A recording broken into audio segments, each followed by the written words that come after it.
profitable for those at the top, whether it's a war between soldiers or a war against plants. Today we're going to be taking a look at the war on drugs, or the war on plants as I call it. Hi friends. So this is a vast and varied beast. There are many levels and layers to this war, but for today, for our purposes, we're going to take a look at the last few centuries and specifically at how alcohol, opiates, and cannabis have been affected, and subsequently how humans who use these substances have been affected. Think about it. Does it even make sense that there would be a war on drugs, inanimate objects? That war can never end because there will always be a supply of drugs. Today, I want you to critically think about a few things before we dig into this timeline. What is the goal? Is it to keep people from becoming addicted? Is it to protect people from their own destructive choices? Does prohibiting the substance achieve those things? Is justice truly a goal for those in power? Does empowering black markets and other subsequent crime make any sense at all? If there's a demand for something and money is on the line, there will always be a supply. Does it infringe on human rights to tell somebody what they can and cannot put into their own body? Let's take a look. In the 1600s, cannabis laws are enacted that require farmers grow hemp. Hemp is used as money in most of the Americas. You could even pay your taxes with hemp, and cannabis is still called by its proper name, cannabis.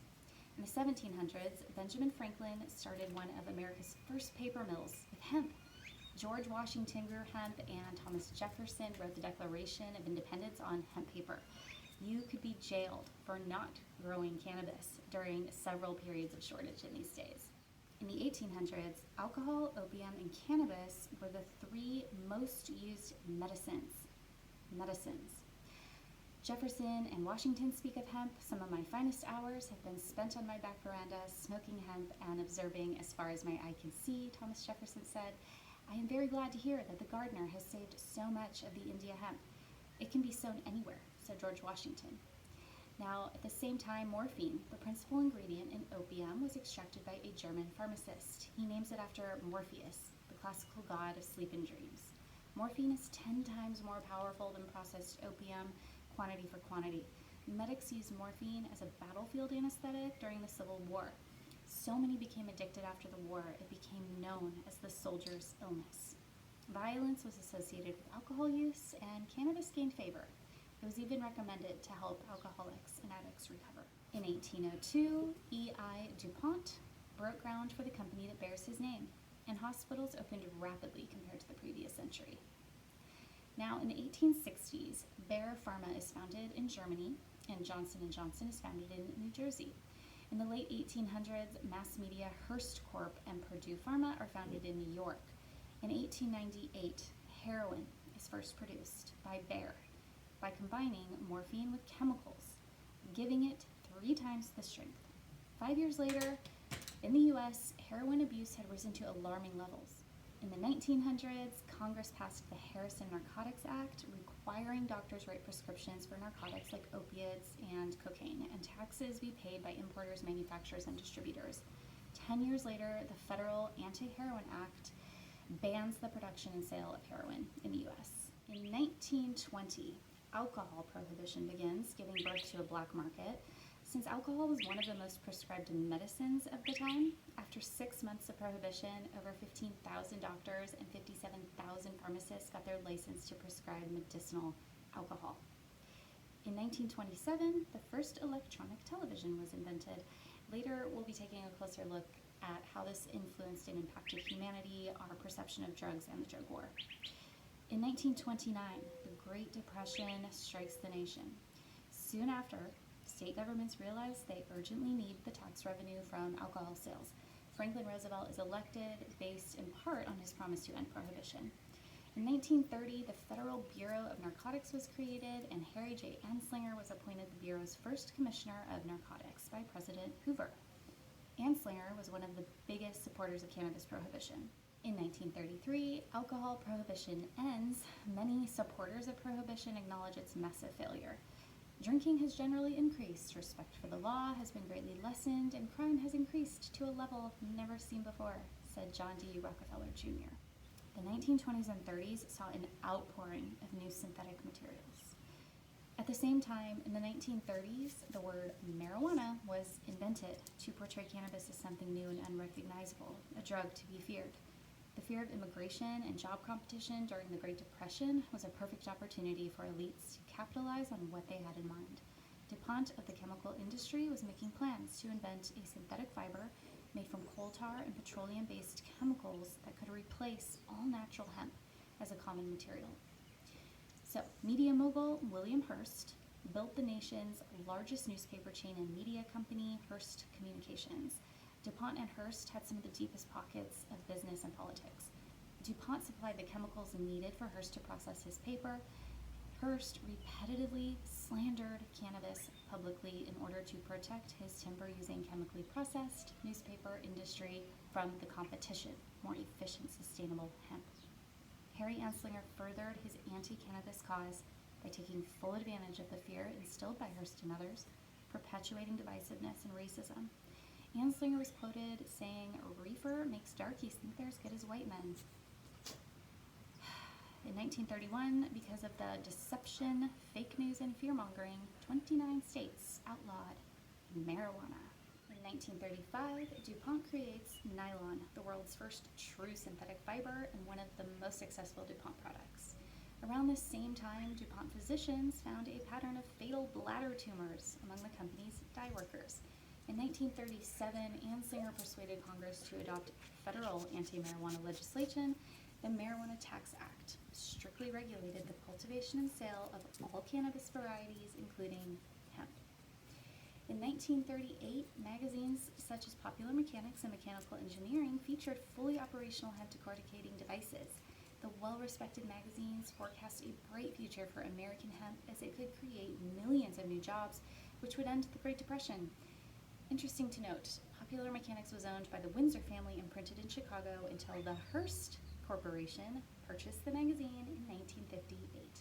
In 1939 into the 1940s, during World War II, after the Japanese invasion of the Philippines stopped the supply of hemp to the U.S., our government distributed 400,000 pounds of cannabis seeds to American farmers to produce hemp for the war effort.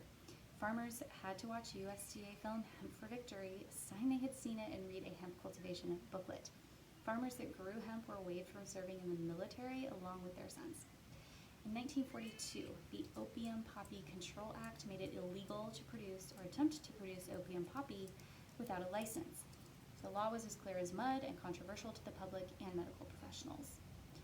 During this era, although the government required many to grow hemp, brutal segregation laws remained in effect throughout the U.S. These laws incriminated hundreds of thousands of people who spent combined millions of years in jails, prisons, and on chain gangs for drug charges, including those involving hemp and marijuana. At this point, all cannabis, including hemp, is outlawed, but farmers are required to grow it by the government. Much grander evil was being birthed during this time. Germany was under the dictatorship of Adolf Hitler through the Nazi Party from 1933 to 1945. As Hitler's regime slaughtered onward, racism continued to be the bloodthirsty killer, destroyer, and thief of peace around the world. Hearst and others capitalized on this fear, inventing reefer madness. The word hemp was discarded. Cannabis, the scientific term, was hidden from the public. The word marijuana, now mainstream, meant that few would realize the proper names. They demonized cannabis as marijuana in their ads, promoting fear of other cultures and races, and linked marijuana use with violence.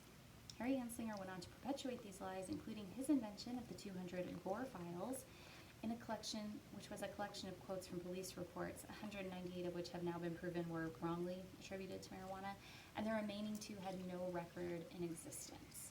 He used these lies in the press, at conventions, lectures, and even cited in congressional testimony as facts.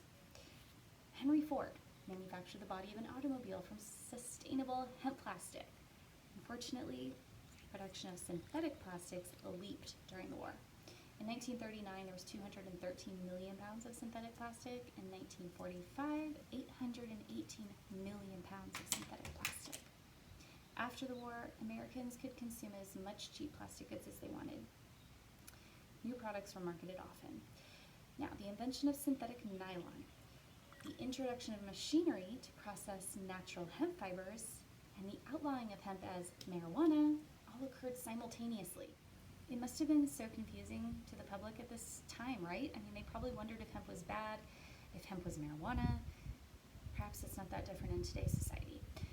The standard fiber of world history, America's traditional sustainable crop hemp, could provide textiles, paper, plastic, rope, fuel, building materials, animal bedding, and on and on. It could be the premier source for cellulose and a plethora of other applications. Instead, synthetic, unsustainable materials have prevailed through the lies. In 1959, not a direct part of the drug war, but important to note as a major influence in our culture, synthetic plastic Barbie doll is introduced. In the 1960s, perpetuation of cannabis prohibition simultaneously happens as fentanyl is created. Paul Janssen creates the synthetic opioid, which is 100 times and today as much as 10,000 times stronger than morphine, in his Belgian pharmaceutical firm, Janssen Pharmaceutica. Remember, just 50 or so years prior, heroin, which was 33 times less the strength of fentanyl, was banned in the US. A year later, Janssen Pharmaceutica is purchased by U.S. company Johnson & Johnson. Same year, at the UN's Single Convention Treaty, Anslinger, remember him, represents the U.S. and cannabis is added to prohibited drugs. In 1968, fentanyl is first approved for medical use in the United States. Fentanyl, as a reminder, is fully synthetic. This means it's no longer extracted from the opium poppy flower, but it's created with chemicals in a lab. It mimics opiates to bind to opiate receptors.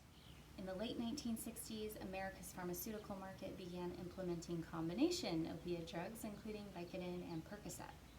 In 1969, in Leary versus United States, part of the Marijuana Tax Act from 1937 was ruled to be unconstitutional as a violation of the Fifth Amendment, since a person seeking the tax stamp would have to incriminate him or herself.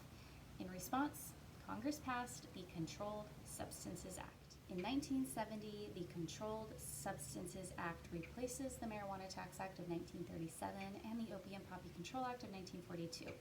Substances are placed in their respective schedules based on whether they have a currently accepted medical use for treatment in the U.S., their relative abuse potential, and likelihood of causing dependence when abused. Schedule I drugs are labeled as most dangerous. The Act classified all forms of cannabis, including hemp, as Schedule I. So let's just take a look at this visual real quick together. This is the Controlled Substances Act. You can see in Schedule I, these are drugs with no currently accepted medical use and high potential for abuse. These include substances including marijuana. So if you look down on Schedule II, we see fentanyl. So it's scheduled as safer than marijuana currently. You can see in the other schedules some of the examples of what these drugs look like. In the mid-1970s, fentanyl made its way into the illicit drug trade. According to the DEA, illicit use of fentanyl first arose among medical professionals. In 1971, President Richard Nixon declared a war on drugs, directed toward eradication, interdiction, and incarceration of illegal drugs and users. In the 1980s, Ronald Reagan expands the drug war, marking the beginning of skyrocketing rates of incarceration. The number of people behind bars for non-violent drug law offenses increased from 50,000 in 1980 to over 400,000 by 1997. First Lady Nancy Reagan began a highly publicized anti-drug campaign, coining the slogan, "Just say no." We give the benefit of the doubt. They must have thought they were doing something noble. Unfortunately, the DARE drug education program was founded by Los Angeles Police Chief Daryl Gates, who believed that, quote, casual drug users should be taken out and shot. The increasingly harsh drug policies also blocked the expansion of syringe access programs and other harm reduction policies to reduce the rapid spread of HIV/AIDS during the time. Now, many kids who grew up with these programs gained no true insight. There was no real explanation or education about deeper root issues. I remember this. I was an 80s kid. I remember doing the program and being scared of drugs, but not understanding at all how they would affect me or why I would want to take it in the first place. So Some of us, well, we experimented anyway. In 1995, Oxycontin, a long-acting version of oxycodone, is introduced and aggressively marketed as a safer pain pill by Purdue Pharma. In 2007, the federal government charges Purdue Pharma for misleading the public with this false information. They pay $634.5 million and are sentenced to probation and community service. In 2015, 280 people, including 22 doctors and pharmacists, are arrested for dispensing large amounts of opiates. In 2016, nearly 20,000 deaths occurred in the United States due to overdoses of fentanyl and its analogs. Synthetic opiates, primarily illegal fentanyl, passed prescription opiates as the most common drugs involved in overdose deaths in the United States. Classifying cannabis and hemp as the most dangerous of all drugs made it federally illegal in the U.S. Since its creation in 1970, many substances have been added, removed, or transferred from one schedule to another. Not cannabis, even though we know that all humans and most animals have an endocannabinoid system that can make and receive cannabinoids for beneficial good. So most states in the U.S. now have legal medical marijuana programs. In December of 2018, non-psychoactive hemp was finally removed from Schedule 1 and from the Controlled Substances Act. God. But for 50 years, over 50 years, anything with over 0.3% THC remains at Schedule 1. Now that you know more about fentanyl and cannabis, does it make sense to you that fentanyl is currently scheduled as safer? Or, although both drugs are extremely dangerous, that heroin is scheduled as more dangerous than fentanyl, which is 33 times stronger than heroin? One of the reasons that TGA exists today, one of the reasons that I started this brand, is because we are so passionate about helping people who are currently enslaved to this system, this pharmaceutical system, where they just get hooked on these incredibly damaging and deadly opiates. Fentanyl is out of control, you guys. We have to spread the word. We have to help each other. We have to understand that using these substances that are legal and scheduled as safer than cannabis can really hurt us. Since 2016, we've seen tragic growth among death from opiates.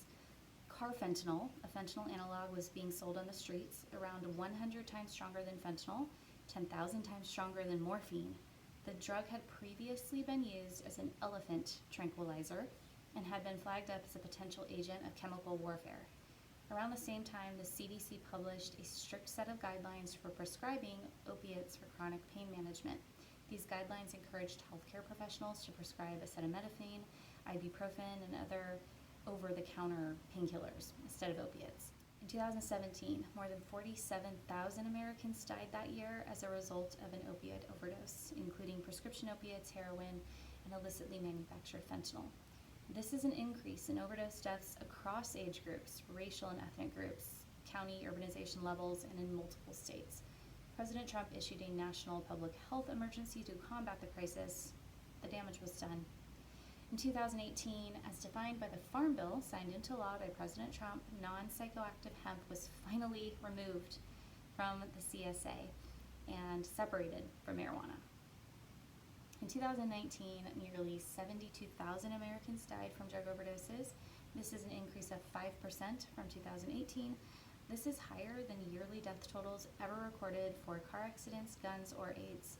It was estimated that 1.7 million Americans suffered from a substance use disorder related to prescription opiates, and 652,000 suffered from a heroin use disorder. Looking at 2020 and 2021, making billions and contributing to the opioid epidemic by selling Oxycontin, Purdue Pharma files bankruptcy in 2019.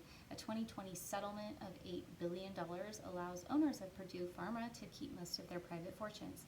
Additionally, McKinsey & Company, a highly influential corporate consulting firm, publicly regrets efforts to boost sales of Oxycontin and other highly addictive opiates. One plan that came to light exposed a plot to secretly pay insurance companies up to $14,000 whenever there was an addicted patient or overdose linked to Purdue's opiates. The United Nations Commission for Narcotic Drugs removed cannabis from Schedule 4 of the 1961 Single Convention on Narcotic Drugs. U.S. House of Representatives historically passes legislation to remove cannabis from the Controlled Substances Act of 1970. For the Marijuana Opportunity Reinvestment and Expungement Act of 2020, the MORE Act, to become law, it needs to pass the Senate and be signed by the President. The Centers for Disease Control and Prevention say that drug overdose deaths rose in the first 3 months of 2020. Data roughly shows a 10% increase in fatalities. There's no doubt the COVID-19 pandemic has impacted Americans suffering addiction. If this trend continues in America, the CDC estimates more than 75,500 deaths, drug-related deaths in 2020, continuing the devastating record-setting numbers for a second year in a row. All right, I know that was a lot to take in. If you want to be able to take a closer look at this timeline and absorb it on your own time, it's available in the free ebook on the website, Lifting the Veil, Plant Medicine and the Unseen Fight for Souls, and you can access that at togenesisagain.com. So, thinking about those questions I first posed, if prohibition is the answer, why don't we criminalize anything that is seen as a craving that can offer immediately relief or pleasure, but ultimately in the long run can harm us or cause more problems? Things like eating too much, watching pornography all the time, scrolling through social media obsessively, working 100 hours a week, gambling, shopping too often, drinking too much.